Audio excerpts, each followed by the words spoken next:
देश में भुगतान प्रणाली को आसान करने की दिशा में आरबीआई एक और नई सुविधा पर काम कर रहा है। आरबीआई एक ऐसा light weight portable system payment system यानी एलपीएसएस ला रहा है जिससे युद्ध और आपदाओं के वक्त भी आसानी से पेमेंट किया जा सके। अभी ऐसी परिस्थितियों में आरटीजीएस, एनईएफटी और यूपीआई जैसे मौजूदा जो पेमेंट सिस्टम है अक्सर फेल हो जाते हैं। आरबीआई ने हाल में अपनी जो रिपोर्ट जारी की है 2022-23 की, उसमें इस पेमेंट सिस्टम के बारे में जानकारी दी है। सर, क्या होगा ये सिस्टम और इसकी जरूरत क्यों है? ये थोड़ा महत्वपूर्ण घटनाक्रम है आरबीआई की तरफ से और काफ़ी रोचक भी है। आरबीआई को लग रहा है कि उसकी जो मौजूदा सिस्टम्स हैं, जो काफ़ी रोबस्ट और काफ़ी बड़े सिस्टम हैं, जिसमें कि यूपीआई है जो कि भारत में ट्रांजैक्शंस का सबसे बड़ा सिस्टम है, एनईएफटी है, आरटीजीएस है, ये किसी भी स्थिति में जाकर मुश्किल में फंस सकते हैं या बंद हो सकते हैं। इनके साथ एक और ऐसा सिस्टम लाने की ज़रूरत है जिसको कि आरबीआई की भाषा में एक किस्म का बंकर डिजिटल पेमेंट सिस्टम कहा जाएगा और इसे आपदा की परिस्थिति में ही एक्टिवेट किया जाएगा, ज़रूरत के आधार पर एक्टिवेट किया जाएगा। ये कैसे काम करेगा इसके बारे में तो नहीं पता, अभी आरबीआई ने नहीं बताया। लाइट वेट पेमेंट सिस्टम होगा, पर ऐसा माना जा रहा है कि नेटवर्क फेल हो जाने की स्थिति में, खराब कनेक्टिविटी की स्थिति में या किसी और इमरजेंसी की स्थिति में कामकाज न रुके देश के भीतर और वित्तीय रूप से बैंकों के बीच और बाकी जगह, इसके लिए एक इमरजेंसी पेमेंट सिस्टम बनाया जा रहा है। इस फैसले में आप बहुत सारे इसके अर्थ समझ सकते हैं। सूचना तकनीक संबंधी खतरे हैं, साइबर थ्रेट है, हैकिंग के खतरे हैं, बैंकों के सिस्टम्स के ऊपर बहुत सारे तरह के दबाव हैं। तो शायद रिजर्व बैंक ये महसूस कर रहा है कि सब कुछ केवल कुछ सिस्टम्स के सहारे न छोड़ा जाए, एक इमरजेंसी सिस्टम और होना चाहिए।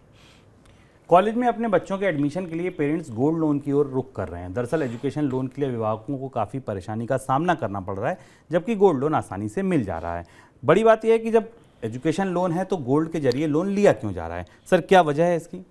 दो बड़ी वजह हैं। एक तो एजुकेशन लोन अनसिक्योर्ड लोन की कैटेगरी में आते हैं। दूसरा, एजुकेशन लोन के ऊपर ब्याज दर बहुत ज़्यादा है और इस समय जबकि ब्याज दरें ऊंची हैं, अधिकतम ऊंचाई के ऊपर हैं, तो एजुकेशन लोन मिलने में अभिभावकों को परेशानी हो रही है। और तीसरी महत्वपूर्ण और सबसे जटिल बात, जहाँ से हमें इस पूरी समस्या की जड़ दिखती है, क्योंकि रोजगारों की संख्या में कमी आ रही है। आमतौर पर जो एजुकेशन लोन लेने वाले छात्र हैं उन्हें उम्मीद होती है कि वो जिस पढ़ाई के लिए लोन ले रहे हैं, चाहे यूनिवर्सिटी के लिए लोन ले रहे हैं, उसके बाद भविष्य में रोजगार की संभावना है। आमतौर पर आईटी, सूचना तकनीक और फाइनेंशियल सर्विसेज के लिए है, लेकिन सब जगह रोजगारों में कमी आ रही, इसलिए भी बैंक थोड़े सतर्क और सशंकित हैं एजुकेशन लोन देने को लेकर, क्योंकि इससे पेइंग कैपेसिटी का पता नहीं है कि इसके बाद नौकरियां आने के बाद पे होगा कि नहीं।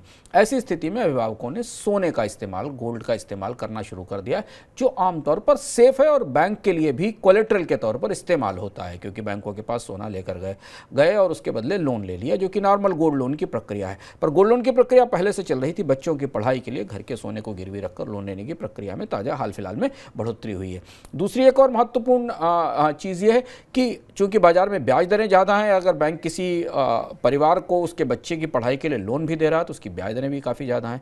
गोल्ड लोन पर मिलने वाले लोन में ब्याज दरों में भी रियायत होती है, क्योंकि आपकी एक मजबूत मॉर्टगेज बैंक के पास रखी रहती है। और इसलिए, और इधर गोल्ड की महंगाई भी है, कीमतें भी ऊँची हैं, यानी आपको लोन का रियलाइजेशन भी अच्छा होता है आमतौर पर, जो गोल्ड की कीमतें बढ़ने के कारण। इन तीन फैक्टर्स के कारण भारत में एजुकेशन के लिए, पढ़ाई के लिए सोने के बदले लोन लेने का चलन तेजी से बढ़ रहा है। करीब 10 से 15% की गोल्ड लोन की डिमांड बढ़ी है, जिसमें बड़ा हिस्सा शिक्षा के लिए कर्ज लेने में गया है।